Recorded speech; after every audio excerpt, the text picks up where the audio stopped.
내가 누구지 알아? 이 비행기 통째로 사버릴 수 있는 사람이야.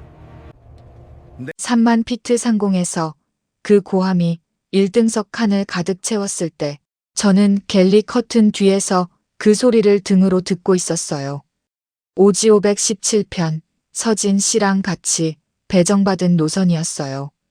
저는 비즈니스 담당, 서진 씨는 1등석 담당.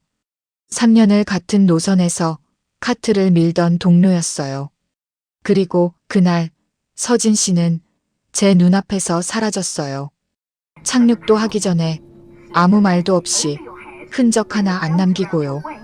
나중에 항공사가 시스템을 뒤졌는데 서진이라는 이름의 승무원 기록이 어디서도 나오지 않았어요.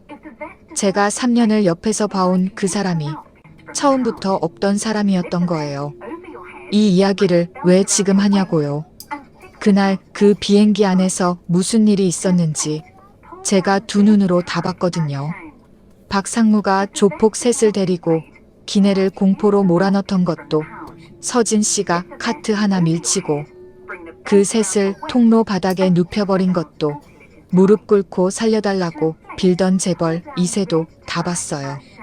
그리고 서진 씨가 비상구 앞에서 멜빵을 조이던 손도요. 그 사람이 누구였는지 저는 지금도 반만 알아요. 나머지 반은 그날 밤하늘로 사라졌어요. 제가 목격한 것만 말씀드릴게요. 지금부터요. 이야기 시작 전 오늘 이야기 어디서 듣고 계신지 꼭 댓글로 남겨주세요. 그곳까지 행운이 전달될 수 있도록 기원드릴게요. 자, 시작합니다. 1장. 그 비행기 탑승은 처음부터 뭔가 어긋나 있었어요. 인천공항 탑승구에서 박상무 일행이 들어오던 모습이 지금도 눈에 선한데, 체크인 카운터는 거치지도 않고 VIP 통로로 직행해서 들어오더니 1등석 칸 앞자리로 그냥 쭉 걸어 들어왔어요.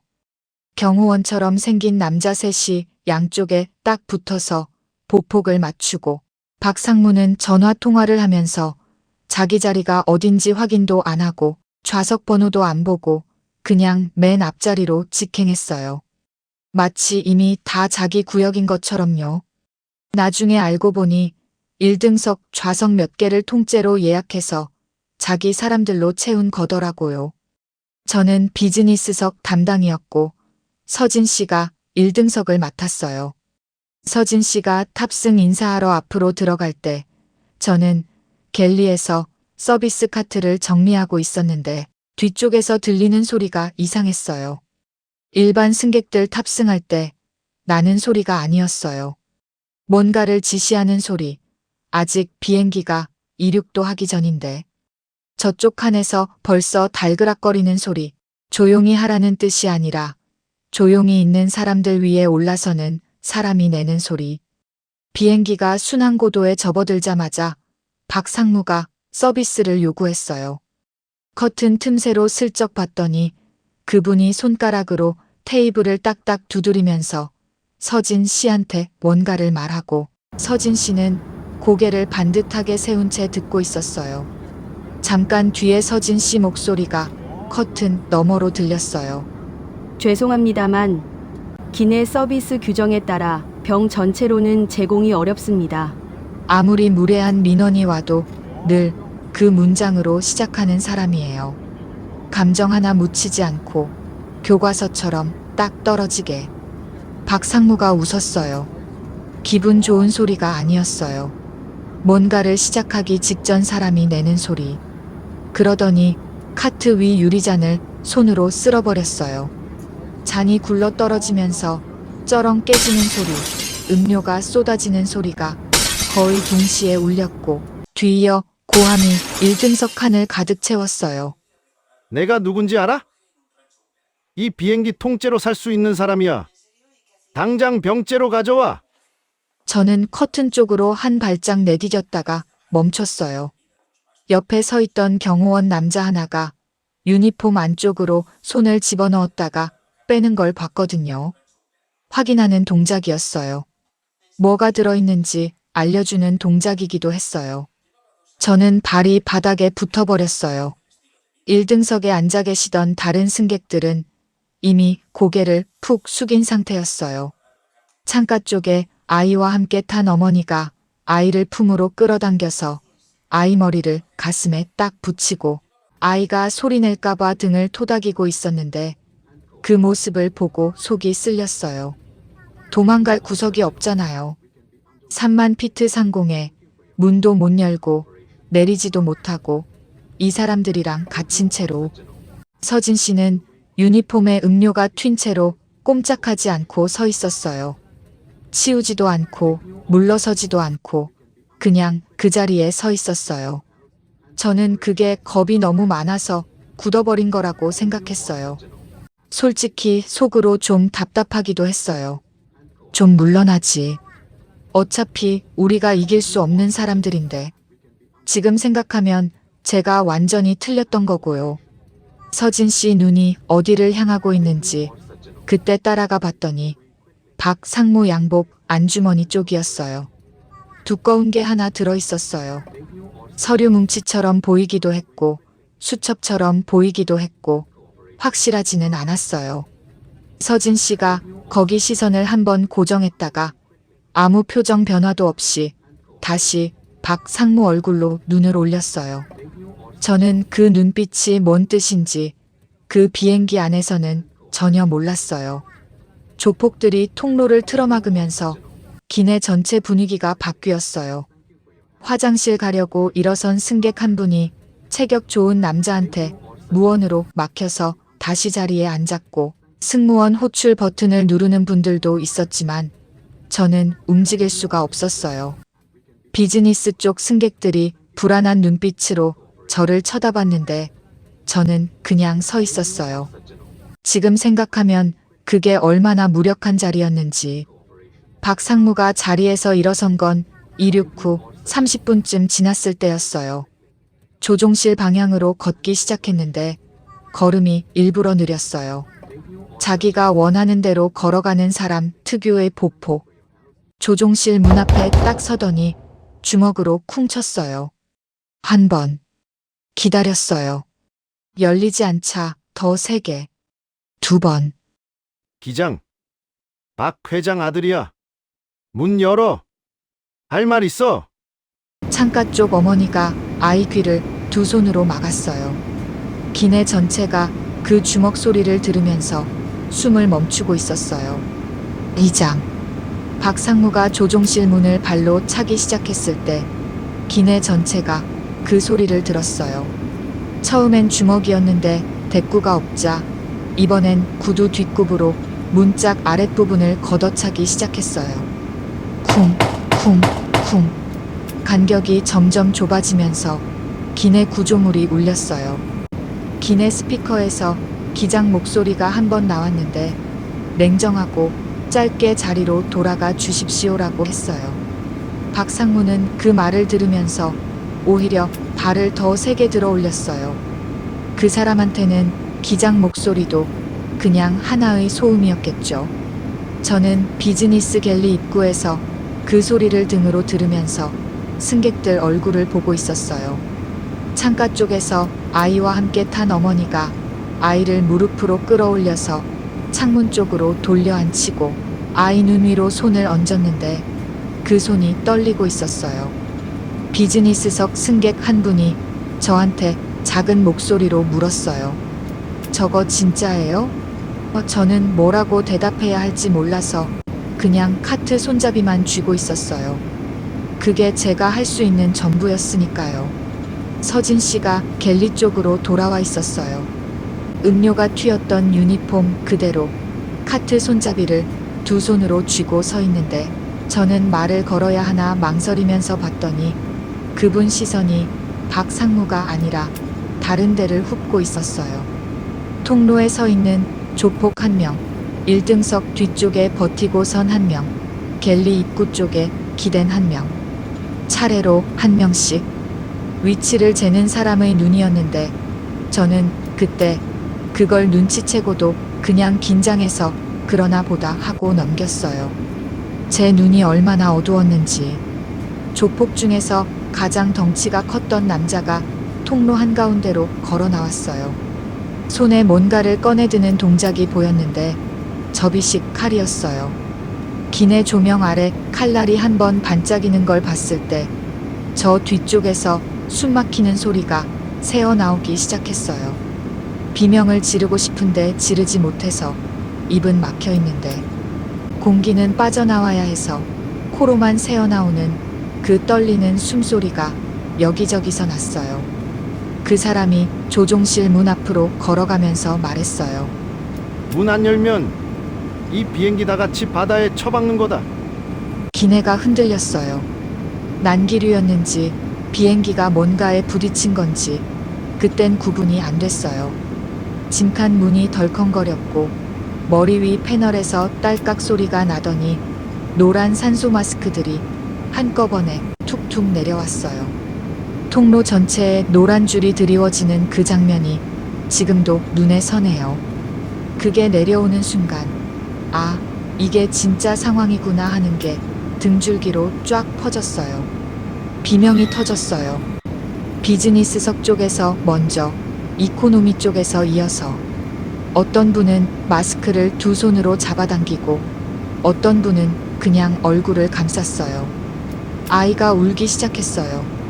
어머니가 아이 얼굴에 마스크를 대면서 자기 것은 안 쓰고 아이 것만 먼저 잡아주면서 그 어머니도 같이 울고 있었어요. 기내 스피커에서 기장 목소리가 다시 나왔는데 이번엔 달랐어요. 평온한 척 하는데 평온하지 않은 그 경계에 걸쳐있는 목소리. 저는 갤리 벽에 등을 붙이고 발을 움직이지 못하고 있었어요.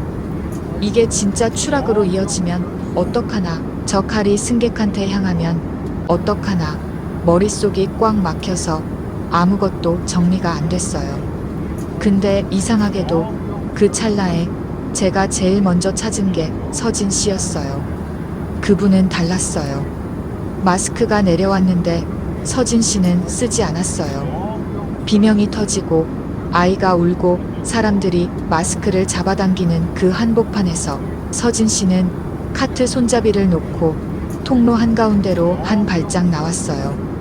두 발이 어깨 너비로 벌어졌고 양손이 아래로 내려오면서 손가락이 펴졌어요.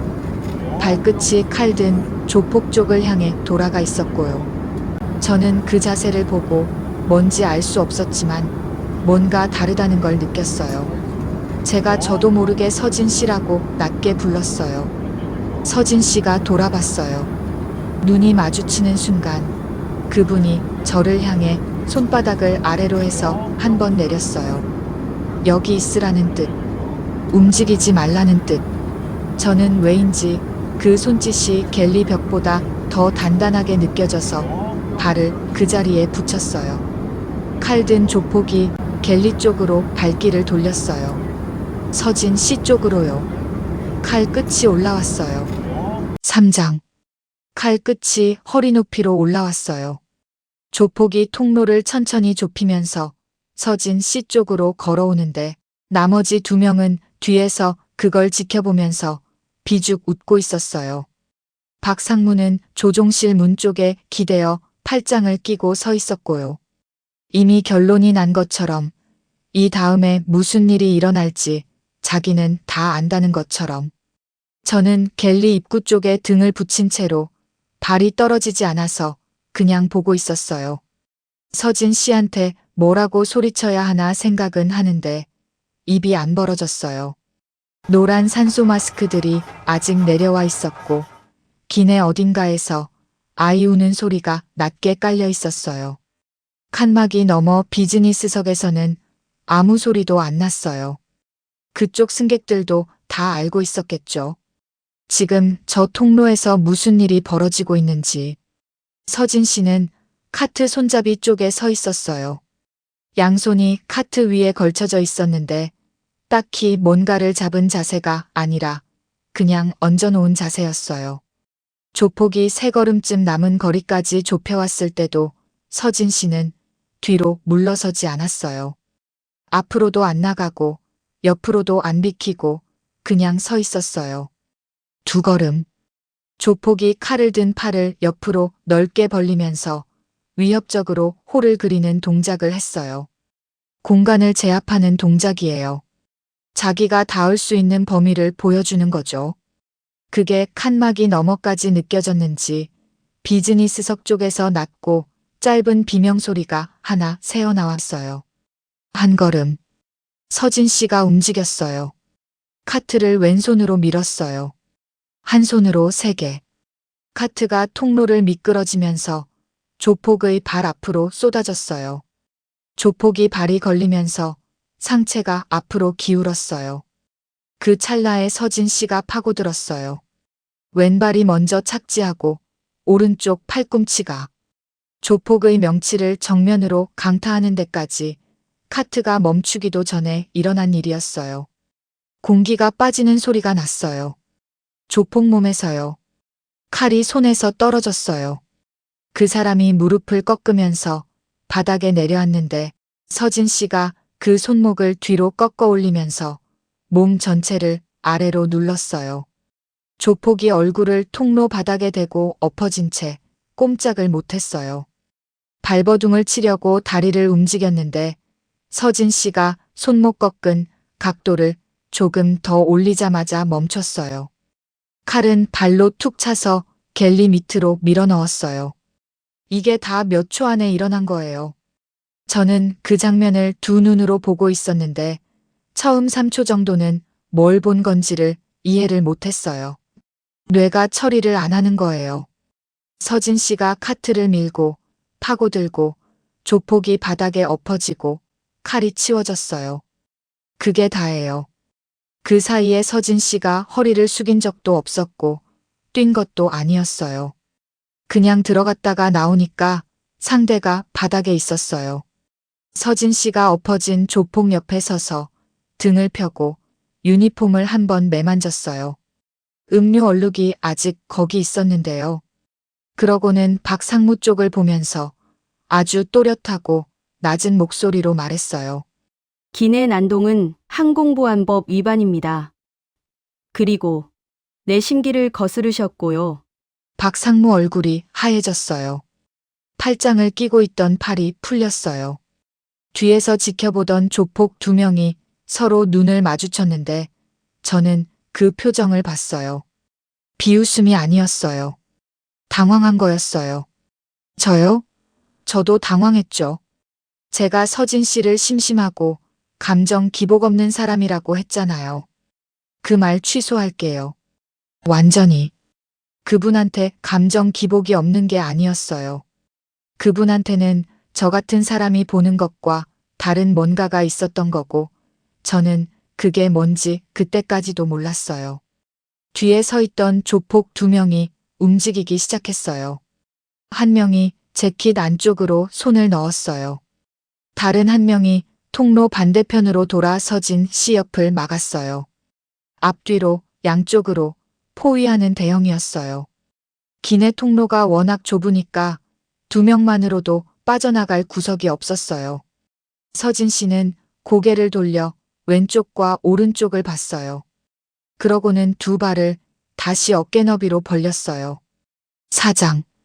2명이 동시에 움직였어요. 왼쪽 통로에서 1명, 오른쪽으로 돌아 뒤에서 1명. 통로가 워낙 좁으니까 앞뒤를 막으면 피할 구석이 없어지는 거예요. 저는 그 대형이 완성되는 걸 보면서 이제 진짜 끝났다고 생각했어요. 왼쪽 남자 재킷 안에서 뭔가가 번뜩였고 오른쪽 남자는 팔이 서진 씨 몸통만 했어요. 둘 다 서진 씨보다 머리 하나는 더 컸고요. 서진 씨는 뒤를 한번 확인하고 앞을 봤어요. 그러더니 왼쪽 남자 쪽으로 먼저 걸어 들어갔어요. 도망치는 게 아니라 더 위험한 쪽으로 자기가 먼저 파고드는 거예요. 저는 이해가 안 됐어요. 근데 그게 계산이었던 거예요. 좁은 통로에서 2명이 동시에 덮칠 수가 없어요. 한 명씩 처리해야 되는 구조고 그걸 서진 씨는 이미 읽고 있었어요. 왼쪽 남자가 뭔가를 앞으로 내밀었어요. 서진 씨가 몸을 옆으로 비틀면서 그 팔을 흘리는 동시에 왼손으로 팔목을 낚아채서 자기 쪽으로 끌어당겼어요.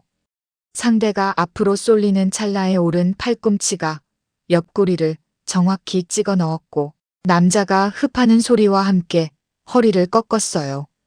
서진 씨가 그 팔목을 등 뒤로 꺾어 올리면서 좌석 등받이에 얼굴을 밀어붙이는 동시에 비어있던 좌석 머리받침을 손 하나로 뽑아서 뒤에서 달려오는 큰 놈 쪽으로 집어 던졌어요.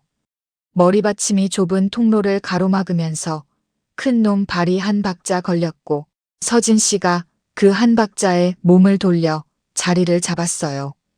큰 놈이 두 팔을 벌리고 달려들었어요. 서진 씨가 무릎으로 허벅지 안쪽을 걷어차면서 몸 아래로 파고들었고 상대가 앞으로 꺾이는 힘 그대로 등 위를 지나쳐 통로 바닥에 쿵 하고 내동댕이 쳐졌어요. 기내가 흔들린 것 같은 충격이 발바닥으로 올라왔어요.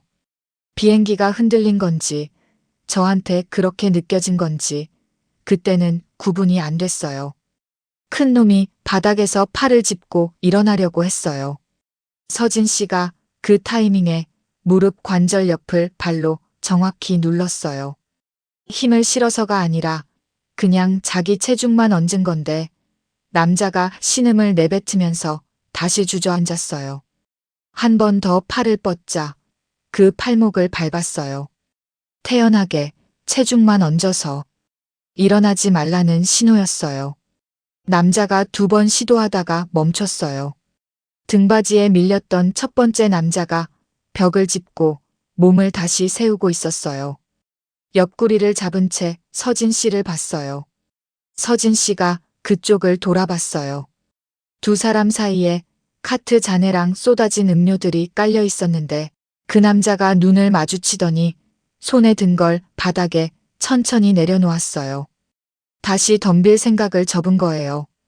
저는 갤리 벽을 두 손으로 붙잡고 있었는데 손가락에 힘이 잔뜩 들어간 걸 그제야 알아챘어요.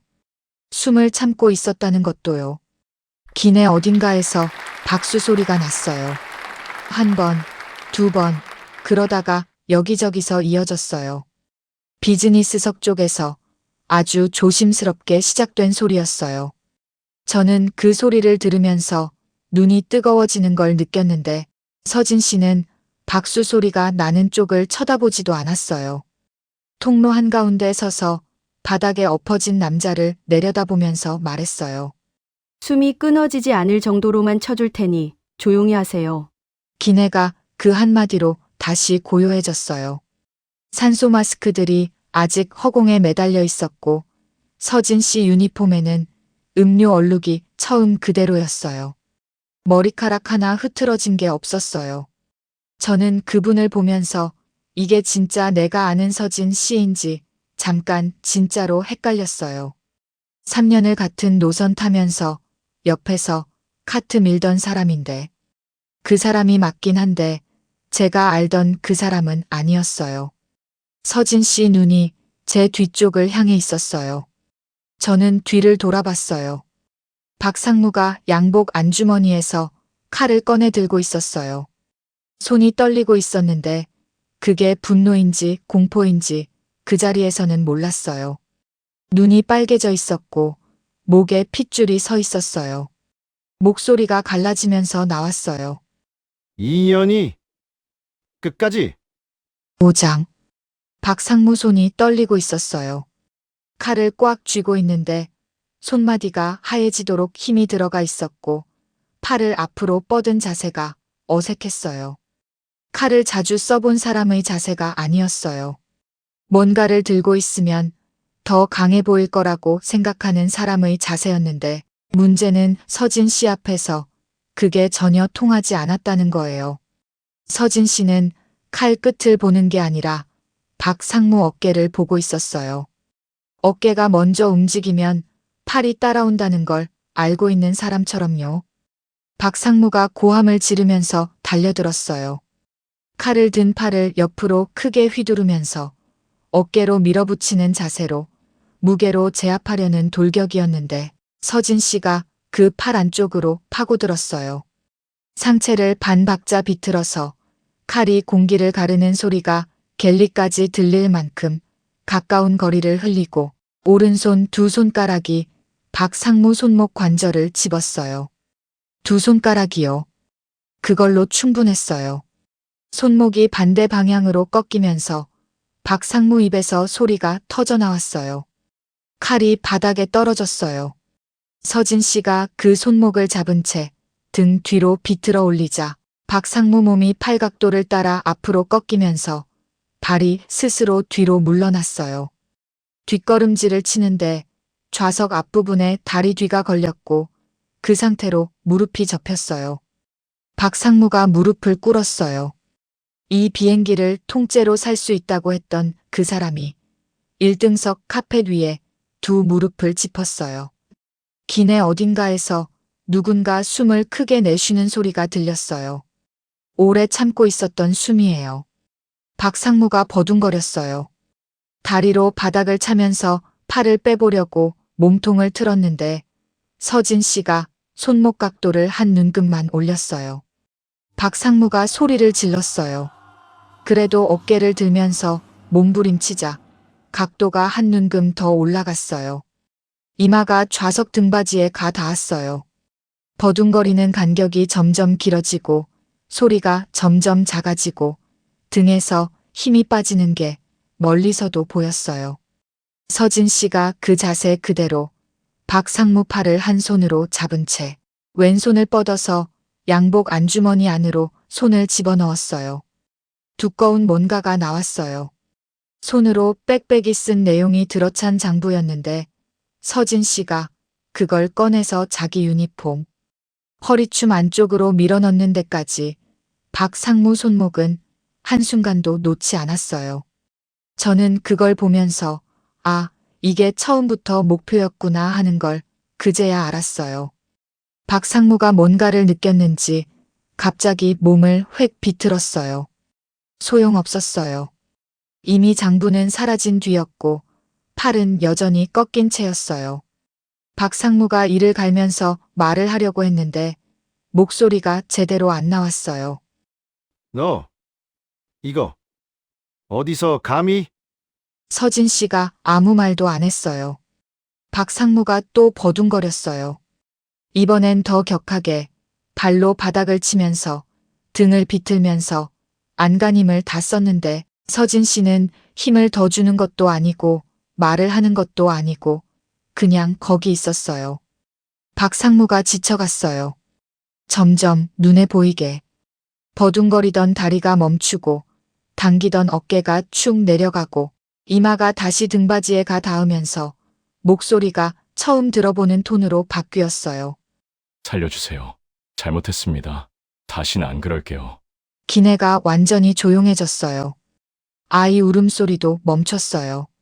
저는 갤리 벽을 잡고 있던 손을 그제야 뗐어요. 손이 저려 있었는데 아까부터 그랬다는 걸 그때 알았어요. 박상무 목소리가 얼마나 비참했는지, 처음 탑승할 때 그 거만한 걸음걸이를 가진 사람이 맞는지 믿기지 않을 정도였어요.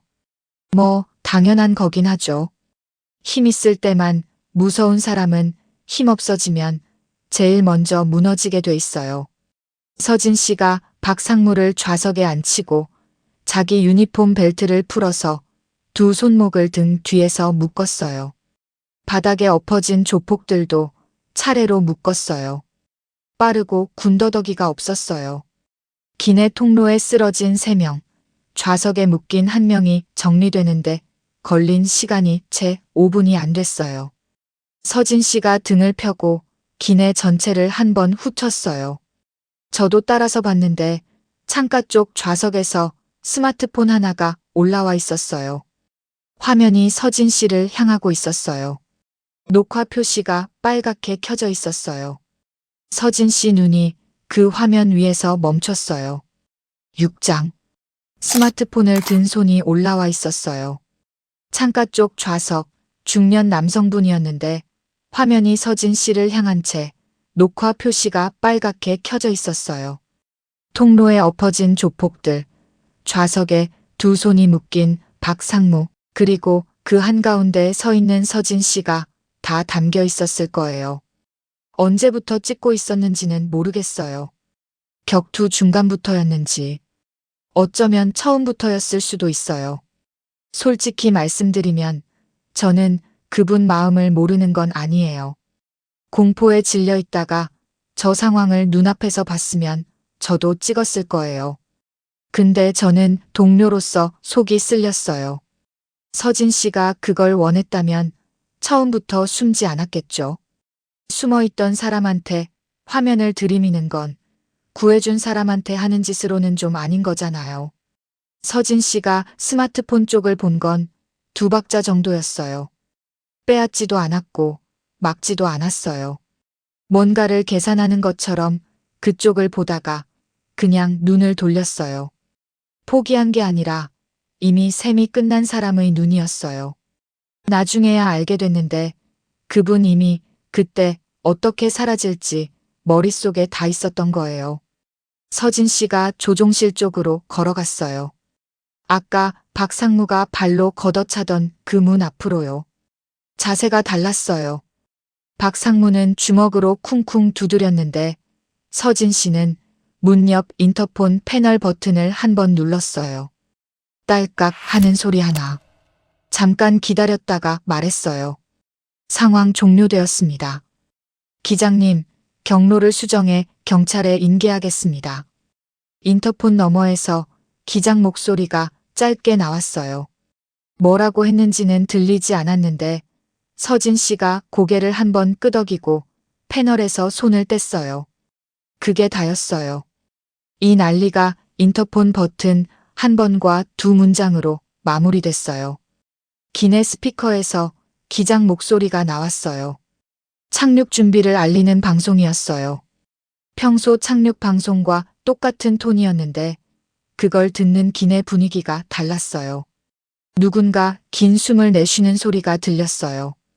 그게 신호가 된 것처럼 여기저기서 숨소리가 풀리기 시작했어요. 아이를 품에 안고 계시던 어머니가 아이 등을 두드렸고 아이가 기지개를 켜면서 엄마 가슴에 얼굴을 비볐어요. 박수가 시작됐어요. 비즈니스석 쪽에서 먼저, 그 다음 1등석 쪽에서 한 분이 시작하면 옆분이 합류하는 식으로 기내 전체로 번졌어요. 두꺼운 기내 칸막이 넘어 이코노미석 쪽에서도 소리가 들렸는데 거기 승객들은 뭔지도 모르면서 앞쪽 분위기가 달라진 걸 느끼고 따라치는 거였을 거예요. 아까 조심스럽게 시작됐던 박수랑은 달랐어요. 기내 전체가 한꺼번에 내쉬는 숨 같은 소리였어요. 서진 씨는 박수 소리를 등으로 들으면서 바닥을 봤어요. 통로에 뒤엉킨 카트 잔에 굴러다니는 잔들, 쏟아진 음료 자국. 기내가 꽤 엉망이었어요. 그분이 허리를 숙여서 카트를 한쪽으로 밀어냈어요. 승객들이 통로를 지나다닐 수 있게요. 박수 소리가 쏟아지는 가운데 카트를 정리하는 그 모습이 저는 왜인지 그게 제일 서진 씨답다고 느꼈어요. 화려하게 서 있는 게 아니라 그냥 할 일을 하는 사람. 저는 갤리에서 나와서 서진 씨 쪽으로 걸어갔어요. 뭐라고 말해야 할지 몰랐는데 옆에 서야 할 것 같았어요. 서진 씨가 저를 보고 입꼬리를 아주 조금 올렸어요. 웃음이라고 부르기엔 너무 작았는데 저한테는 처음 보는 표정이었어요. 3년 동안 함께 카트를 밀면서 본 적 없는 얼굴이요. 박상무는 좌석에 묶인 채로 고개를 숙이고 있었어요. 아까까지 목청을 높이던 그 사람이 이제 기내 박수 소리 속에 그냥 고개를 떨구고 있었어요. 조폭들도 통로에 엎어진 채 꼼짝하지 않았어요. 착륙이 가까워질수록 기내가 조금씩 내려가는 게 귀로 느껴졌는데 그 사람들한테는 그게 형사들이 가까워지는 소리였겠죠. 창밖으로 불빛이 보이기 시작했어요. 지상이 가까워지고 있었어요. 저는 착륙 준비를 하러 갤리로 돌아가야 했는데 발을 옮기면서 서진 씨를 봤어요. 그분이 통로 끝 비상구 쪽을 바라보고 있었는데 그 눈이 이상했어요.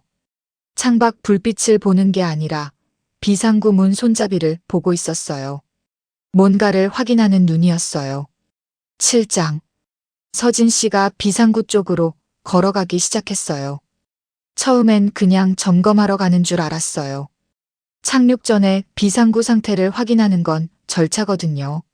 저도 비즈니스 쪽 비상구를 확인해야 했으니까 서진 씨가 앞쪽으로 걸어가는 걸 보면서 그냥 같은 절차를 밟는 거라고 생각했어요. 근데 걸음걸이가 달랐어요. 절차를 밟는 사람 걸음이 아니라 이미 결정이 끝난 사람 걸음이었어요. 서진 씨가 갤리 쪽으로 방향을 틀었어요. 뒤쪽 갤리, 승객들 시야에서 가장 벗어난 구석이에요. 저는 뭔가 이상하다고 느끼면서 따라갔어요. 갤리 안으로 들어가는 서진 씨 뒷모습을 보면서 불러야 하나 말아야 하나 망설이다가 그냥 따라 들어갔어요. 서진 씨가 갤리 맨 아래 수납칸을 열고 있었어요. 거기는 비상용 장비 보관 칸이에요. 저도 입사하고 처음 비상훈련 받을 때 열어본 뒤로 한 번도 안 열어본 칸이에요. 서진 씨가 거기서 뭔가를 꺼내고 있었는데 납작하게 접힌 장비였어요. 검은색 천이 촘촘하게 압축된 것, 멜빵 형태의 고리들이 달린 것. 제가 뭔지 알아챈 건 서진 씨가 그걸 어깨에 걸치면서 오른쪽 버클을 잠그기 시작할 때였어요. 낙하산이었어요. 저는 갤리 입구에 서서 그걸 보고 있었는데 처음 2박자 정도는 뭘 보는 건지 뇌가 정리를 안 했어요. 비행기 착륙이 20분도 안 남은 시간에 동료가 갤리 수납칸에서 낙하산을 꺼내서 몸에 걸치고 있는 상황을요. 서진 씨가 멜빵을 조이면서 가슴 쪽 버클을 누르는 동작이 어찌나 익숙한지 이분이 이걸 처음 하는 게 아니구나 하는 게 그 자세만으로 느껴졌어요. 서진 씨. 제 목소리가 갤리 안에서 작게 울렸어요. 서진 씨가 멜빵 조이는 걸 멈추고 저를 봤어요. 놀란 표정이 아니었어요. 저한테 들킬 거라는 걸 알고 있었던 사람의 얼굴이었어요. 저는 뭔 말을 해야 할지 몰랐어요. 왜요라고 물어야 하나 하지 마요라고 해야 하나 아니면 그냥 막아야 하나. 아무것도 못하고 서 있었어요. 서진 씨가 버클을 마저 잠그면서 말했어요. 난 여기서 내릴 시간입니다. 이제 편히 가시죠. 편히 가시죠. 마치 비행기에서 먼저 내리는 승객한테 하는 인사처럼 말했어요. 저는 그 말이 웃겨야 하는지 서러워야 하는지 몰라서 그냥 서 있었어요. 입이 벌어졌는데 아무것도 안 나왔어요. 서진 씨가 수납칸을 닫고 몸을 일으켰어요. 낙하산 장비가 등에 얹힌 유니폼 위로 아직 음료 얼룩이 선명하게 남아 있었어요. 그분이 그걸 아는지 모르는지 유니폼을 한번 내려다보다가 그냥 뒀어요. 거기까지 신경 쓸 여유는 없는 거겠죠. 저는 그때 붙잡았어야 했어요. 그게 맞는 거잖아요. 착륙도 안 한 비행기에서 비상구로 뛰어내린다는 게 말이 되냐고. 아무리 그분이 어떤 사람이라도 그건 제가 막아야 하는 거잖아요. 근데 발이 안 떨어졌어요. 서진 씨 눈을 보고 있으면 이미 다 결정한 사람한테 뭔 말을 해도 닿지 않는다는 걸 알아챘거든요. 그 눈이 그랬어요. 서진 씨가 갤리에서 나가려다가 멈췄어요. 돌아서서 저를 봤어요. 유니폼 허리춤에서 뭔가를 꺼냈어요. 두꺼운 장부였어요. 박상무 양복 안주머니에서 꺼낸 그거. 저한테 내밀었어요. 이거 인계 받으세요. 경찰한테 그대로 전달해 주시면 돼요. 건드리지 말고요. 저는 그걸 두 손으로 받았어요. 뭔지도 모르고 그냥 받았어요. 서진 씨가 저한테 이걸 맡길 사람이라고 봤다는 거잖아요. 처음 보는 사람한테 맡기진 않을 테니까요. 그게 왠지 어깨가 무거웠어요. 비행기가 더 낮아지고 있었어요. 창밖 불빛이 훨씬 가까워졌고 바퀴 내려오는 둔탁한 소리가 발밑에서 울렸어요. 착륙이 가까워지고 있었어요. 서진 씨가 갤리에서 나가서 비상구 쪽으로 걸어갔어요. 저는 장부를 가슴에 안은 채로 그 뒷모습을 봤어요. 기내 조명이 착륙 준비 모드로 낮아지면서 통로가 조금 어두워졌는데 그 안에서 서진 씨 등이 낙하산 장비를 얹은 그 등이 비상구 문 앞에 딱 섰어요. 비상구 문 손잡이 위로 손이 올라갔어요. 멜빵을 한 번 더 당겨서 조이는 손이 보였어요. 팔짱. 비상구 문이 열렸어요. 소리가 먼저였어요. 기내 전체 소리를 한 번에 밀어내는 바람 소리가 쏟아졌어요. 착륙 준비로 낮아진 기내 조명 아래. 갑자기 열린 문틈으로 밤 공기가 밀려 들어오면서 통로 쪽 산소 마스크들이 일제히 흔들렸어요. 승객들 사이에서 비명이 터졌는데 그 소리가 바람 소리에 금방 묻혔어요. 저는 갤리에서 그 소리를 듣고 뛰쳐나갔어요. 비상구가 열린 쪽으로 달려가면서 서진 씨 이름을 불렀는데 목소리가 바람에 잘렸어요. 비상구 앞에 도착했을 때 문은 열려 있었고 서진 씨는 없었어요. 문틈 너머로 밤이 있었어요. 고도가 낮아진 상태였지만 아직 땅이 아니었어요.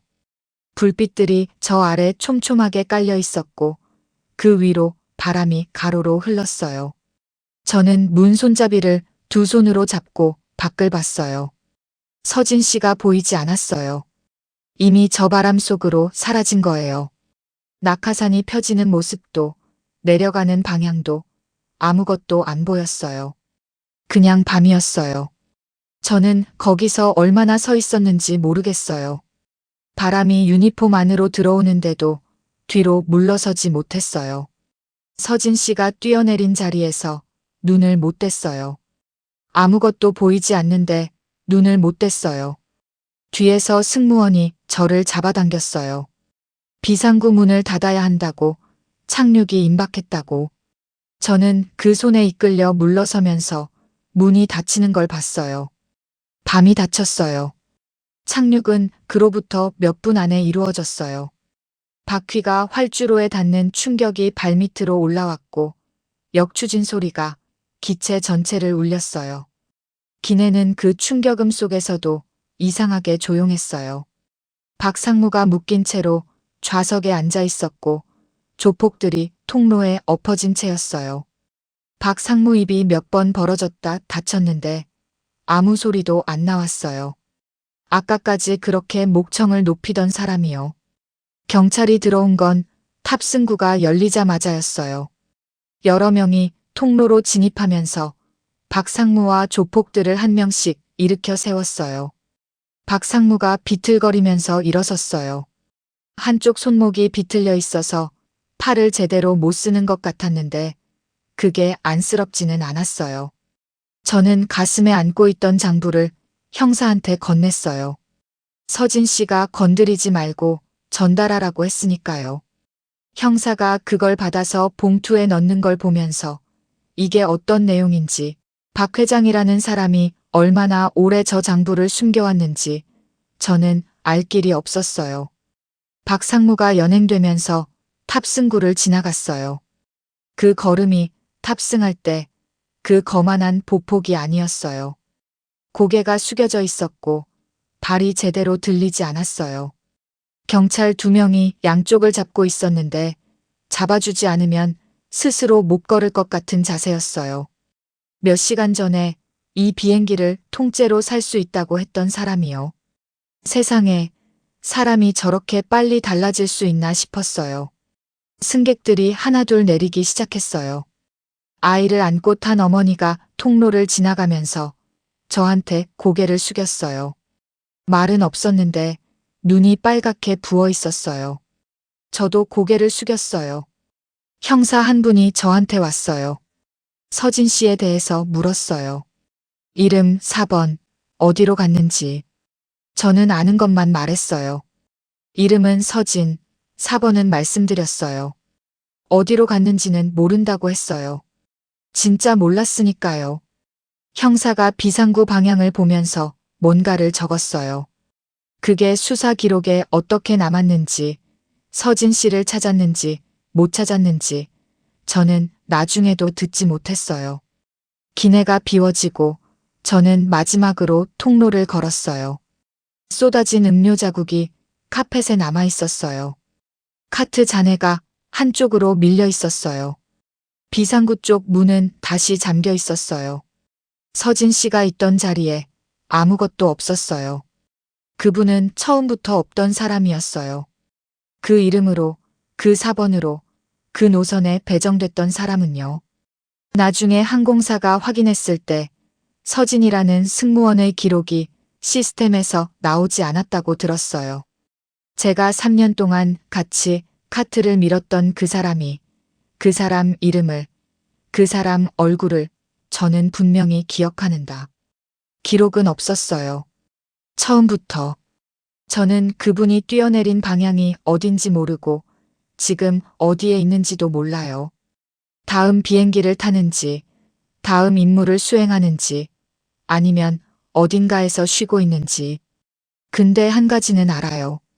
그 밤에 그 비행기 안에 있던 사람들은 그 어머니도, 그 아이도 고개 숙이고 버티던 승객들도 다 무사히 집으로 돌아갔어요.